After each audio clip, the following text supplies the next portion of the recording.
ने सरकार को मणिपुर के मुद्दे पर घेरने की कोशिश की तो सरकार की ओर से केंद्रीय मंत्री स्मृति ईरानी ने जमकर पलटवार किया। भाजपा के सहयोगी दलों ने भी कांग्रेस और विपक्षी दलों को तथ्यों के आधार पर जमकर घेरा। कल भी लोकसभा में जबरदस्त चर्चा देखने को मिली थी। इस मुद्दे पर कल प्रधानमंत्री मोदी लोकसभा में जवाब देंगे। माननीय सदस्यगण, लोकसभा में बुधवार को अविश्वास प्रस्ताव पर जोरदार बहस देखने को मिली। दोपहर कांग्रेस की तरफ से राहुल गांधी ने सत्ता पक्ष पर आरोपों की बौछार की तो तुरंत ही सत्ता पक्ष की तरफ से करारा जवाब दिया गया। राहुल गांधी ने मणिपुर को लेकर केंद्र सरकार पर सवाल उठाए तो केंद्रीय मंत्री स्मृति ईरानी ने साफ कहा कि मणिपुर में सरकार ने जरूरी कदम उठाए हैं। केंद्रीय मंत्री स्मृति ईरानी ने कांग्रेस शासनकाल के दौरान हुए सिख विरोधी दंगों के साथ ही कश्मीरी पंडितों के घाटी से पलायन का भी जिक्र किया। केंद्रीय मंत्री ने कांग्रेस नेता द्वारा उठाई गई कई सवालों का सिलसिलेवार तरीके से जवाब दिया। मैंने मणिपुर शब्द प्रयोग किया, मगर आज की सच्चाई यह है कि मणिपुर नहीं बचा है। मणिपुर को आपने दो भाग में कर दिया है, मणिपुर को आपने बांट दिया है। मणिपुर हमारे देश का अभिन्न अंग है, खंडित न था, न है, न कभी होगा। इनके यूपीए के अलायंस के एक नेता ने तमिलनाडु में एक वक्तव्य दिया है। पुनः कहती हूं कि भारत का मतलब मात्र उत्तर भारत।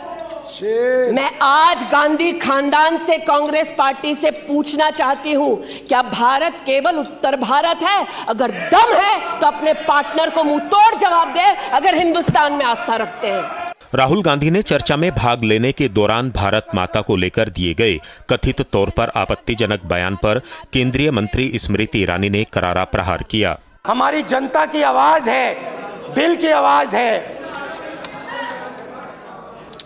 उस आवाज की हत्या आपने मणिपुर में की। इसका मतलब भारत माता की हत्या आपने मणिपुर में की। पहली बार राष्ट्र के इतिहास में भारत मां की हत्या की बात की और कांग्रेस पार्टी यहां पर तालियां बजाती रही। जो भारत की हत्या की बात पर कांग्रेस पार्टी ने ताली पीटी आज इस सदन में, इस बात का संकेत पूरे देश को दिया कि मन में गद्दारी किसकी है। अविश्वास प्रस्ताव पर हुई चर्चा में सत्ता पक्ष और विपक्ष के तमाम सांसदों ने हिस्सा लिया। एनडीए के सहयोगी दलों की तरफ से भी चर्चा में हिस्सा लिया गया। केंद्रीय मंत्री अनुप्रिया पटेल ने कहा कि पीएम मोदी की अगुवाई में केंद्र सरकार ने गरीबों के हित में ऐतिहासिक काम किए हैं। उन्होंने कहा कि मोदी सरकार पर देश के करोड़ों लोगों को भरोसा है, लेकिन विपक्ष के लोग अविश्वास प्रस्ताव ला रहे हैं क्योंकि इन्हें लोकतंत्र पर भरोसा ही नहीं है। करोड़ों भारतवासियों को सरकार पर विश्वास है। दुनिया के देशों में भारत उदाहरण बन रहा है, लेकिन हमारे विपक्ष के साथी इस लोकसभा के अंदर अविश्वास प्रस्ताव ला रहे हैं। इसलिए क्योंकि लोकतंत्र में आपकी कोई आस्था है ही नहीं, और ये पूरा देश जानता है। सदन में आपका आचरण, आप जिस तरीके से संसदीय परंपराओं का अपमान करते हैं, शोरगुल करते हैं, बहिष्कार करते हैं, सदन को चलने नहीं देते हैं, हर चर्चा से आप भागते हैं कोई ना कोई नया बहाना बनाकर। गौरतलब है कि मंगलवार को लोकसभा में विपक्षी दलों द्वारा लाई गई अविश्वास प्रस्ताव पर चर्चा शुरू हुई थी। चर्चा की शुरुआत कांग्रेस की तरफ से गौरव गोगोई ने की थी। बीजेपी की तरफ से निशिकांत दुबे ने करारा जवाब दिया था। अविश्वास प्रस्ताव पर चर्चा का जवाब पीएम मोदी गुरुवार को दोपहर बाद देंगे।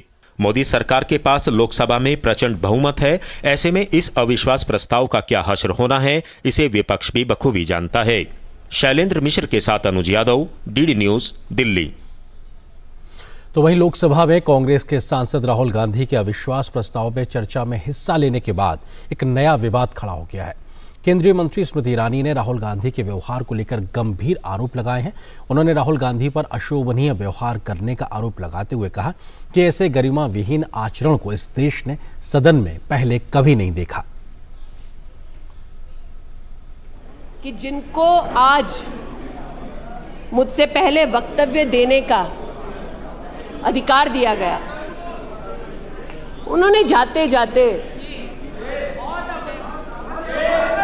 एक अभद्र यहाँ पर लक्षण के दर्शन दिए। It is only a misogynistic man who can give a flying kiss to a parliament with seats female members of parliament.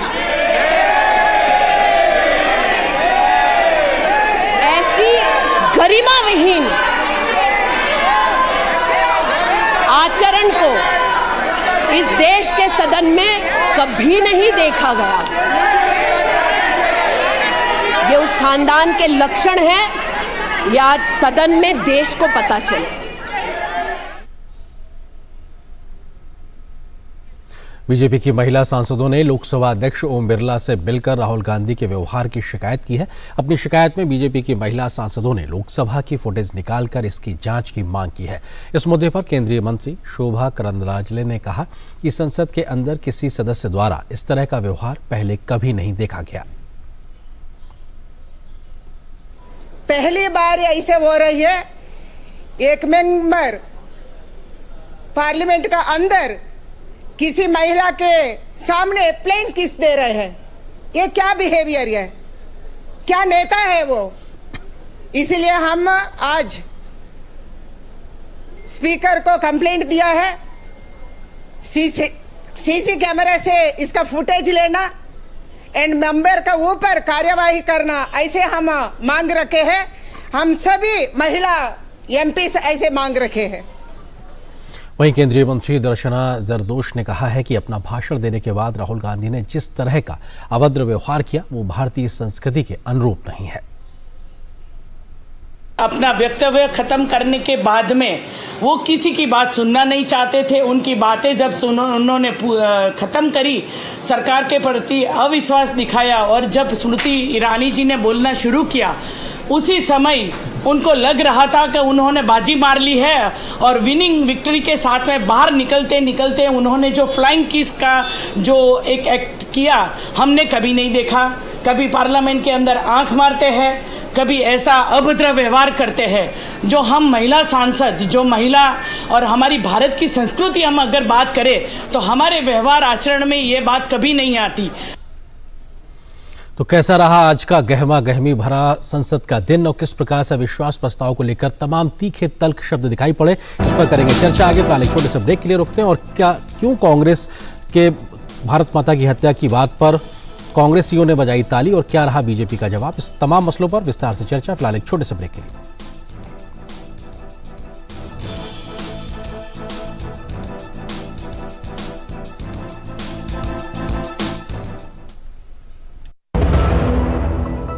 होंगे बच्चे स्वस्थ भले फूलेगा बचपन, इन्हें पिलाओ मुगली घुट्टी 555।